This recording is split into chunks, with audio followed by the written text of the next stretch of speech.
किसी ने पूछा कि शौहर अपनी बीवी को ज़कात दे सकता है या बीवी अपने शौहर को ज़कात दे सकती है।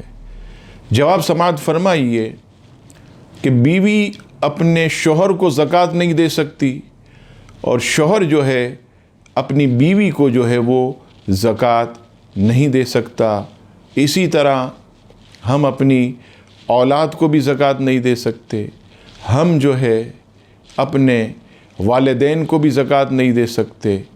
और अगर कोई अपनी बहन, अपने भाई, अपने चचा, मामू, फुफ्फी, फुफ्फा उन सब को ज़कात देना चाहे तो ज़कात दे सकते हैं, लेकिन अपनी औलाद और अपने वालिदैन में से किसी को ज़कात नहीं दे सकते।